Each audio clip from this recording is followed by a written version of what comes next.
la rama de las matemáticas que se encarga del estudio de figuras en el espacio.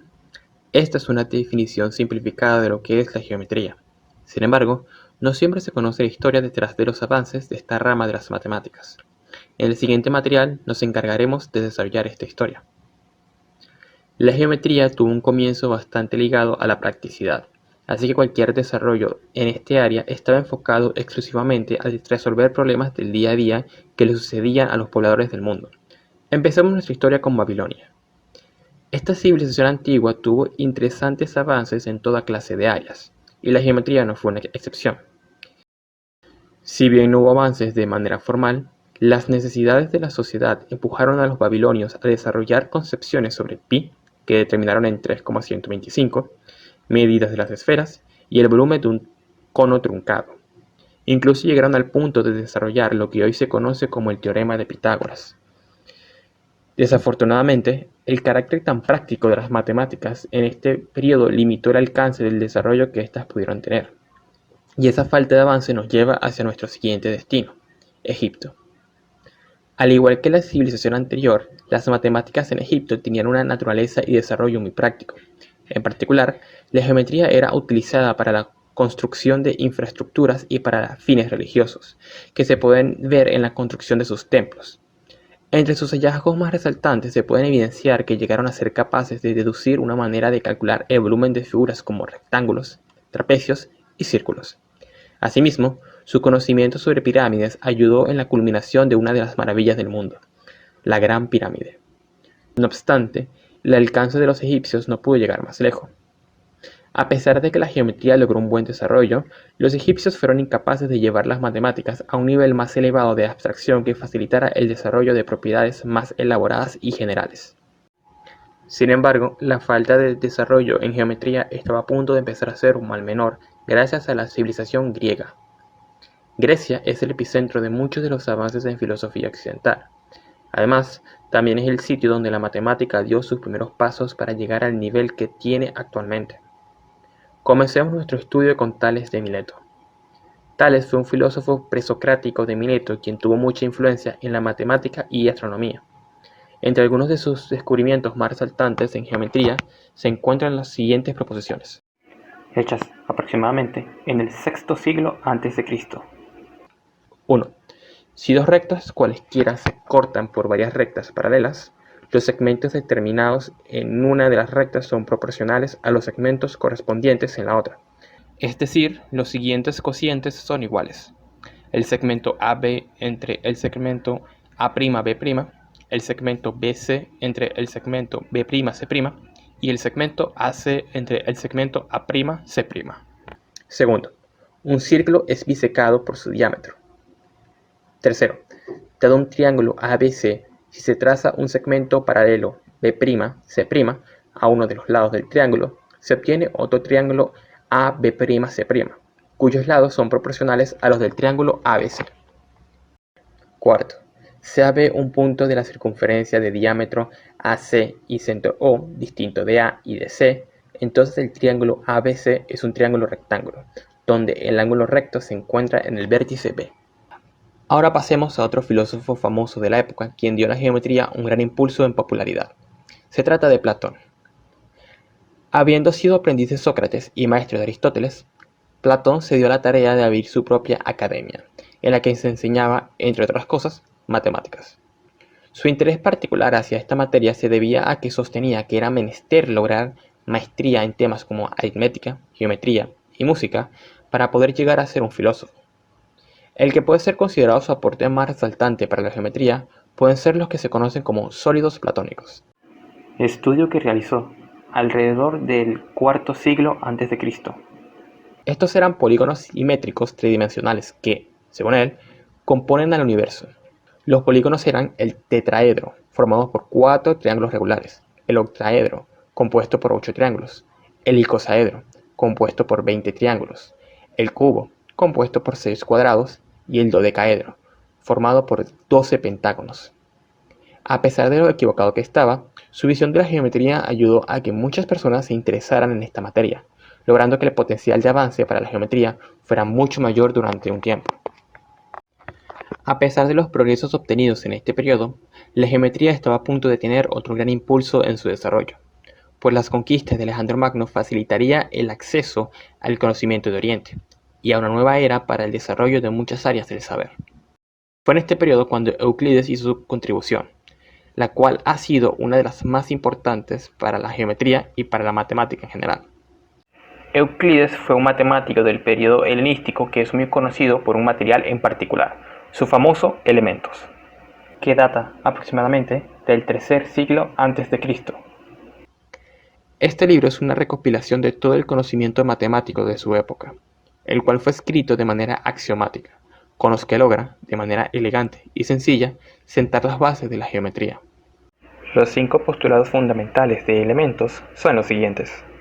Primero, una línea recta puede ser dibujada uniendo dos puntos cualesquiera.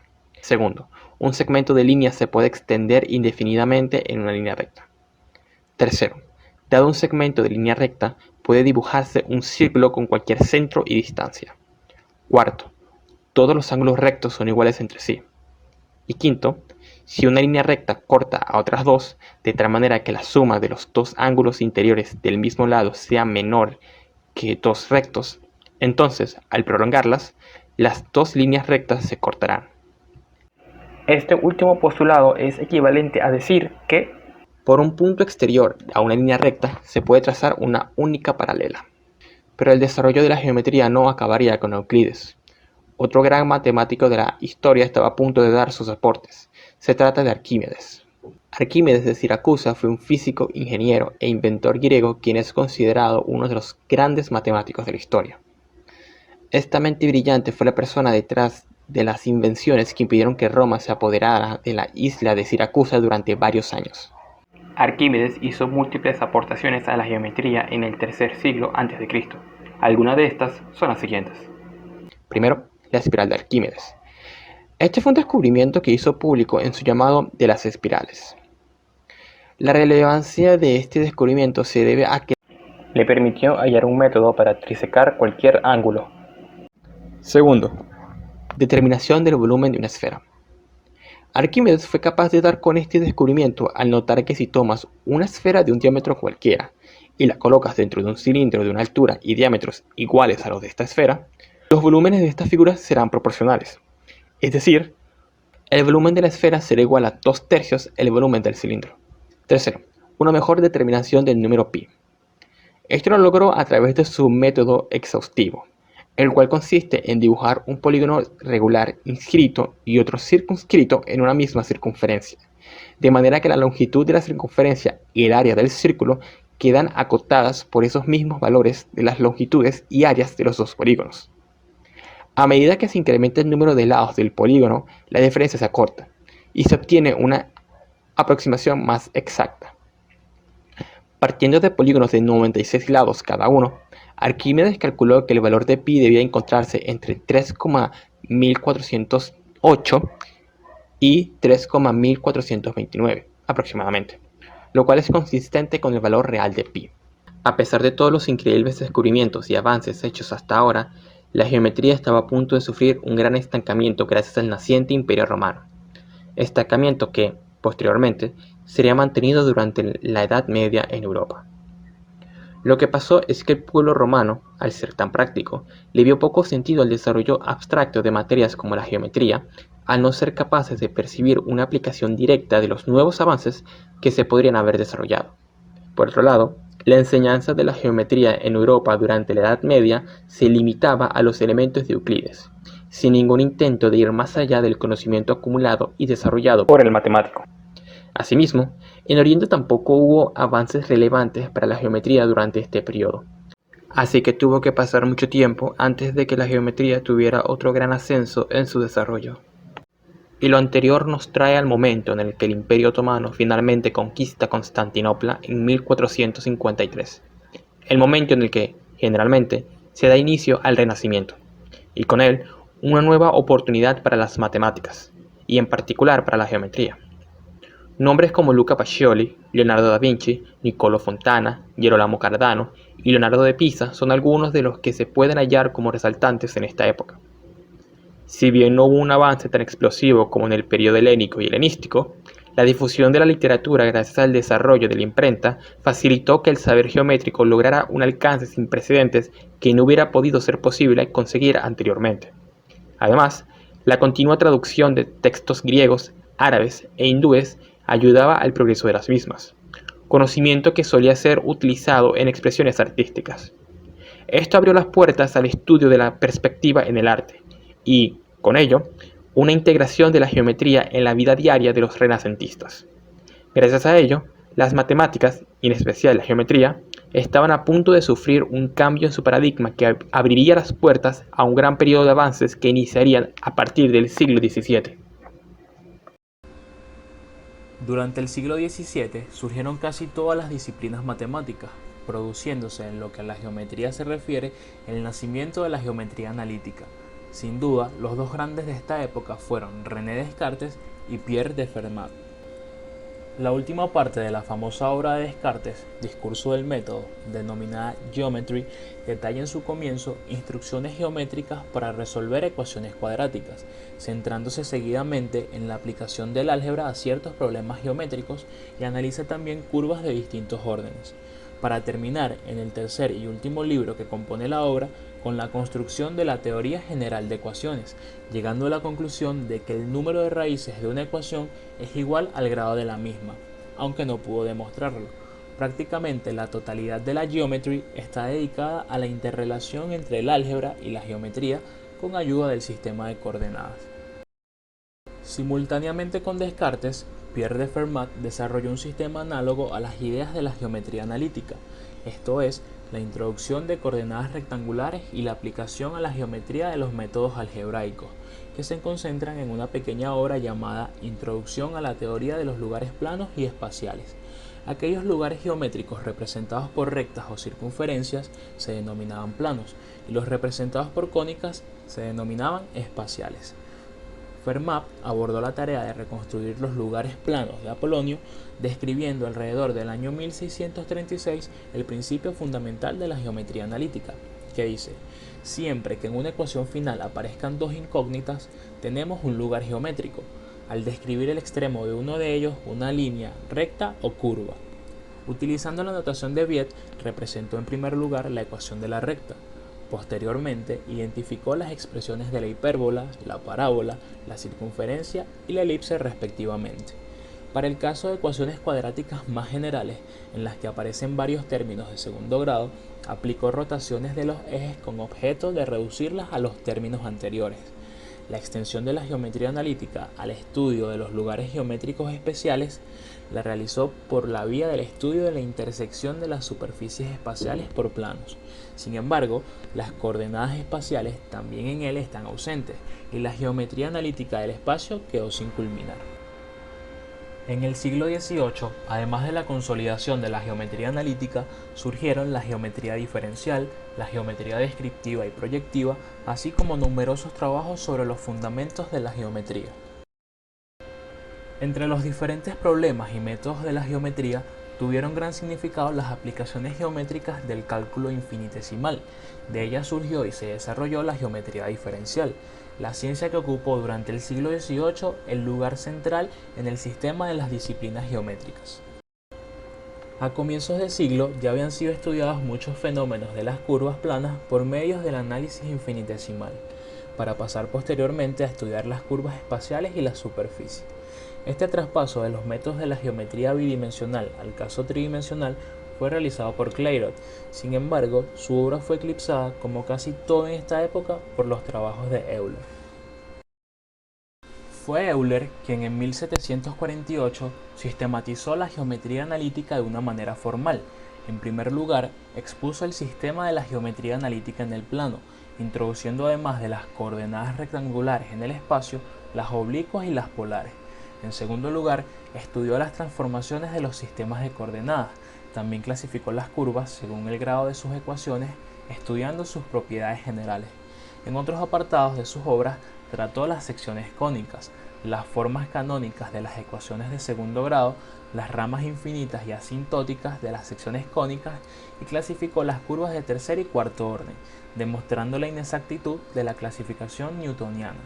También estudió las tangentes, problemas de curvatura, diámetros y simetrías, semejanzas y propiedades afines, intersección de curvas, composición de ecuaciones de curvas complejas, curvas trascendentes y la resolución general de ecuaciones trigonométricas. Todos estos aspectos se recogen en el segundo tomo de la obra Introducción al análisis, que Euler dedicó exclusivamente a la geometría analítica.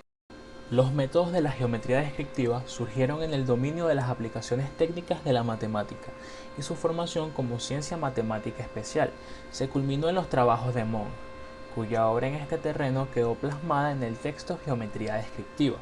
En la obra se aclara, en primer lugar, el método y objeto de la geometría descriptiva, prosiguiendo a continuación con instrucciones sobre planos tangentes y normales a superficies curvas. Analiza en capítulos posteriores la intersección de superficies curvas y la curvatura de líneas y superficies. El perfeccionamiento de carácter particular y la elaboración de diferentes métodos de proyección constituyeron el contenido fundamental de los trabajos sobre geometría proyectiva en lo sucesivo. La idea del estudio de las propiedades proyectivas de los objetos geométricos surgió como un nuevo enfoque que simplificará la teoría de las secciones cónicas. Las obras de Desargues y Pascal resuelven este problema y sirven de base a la nueva geometría.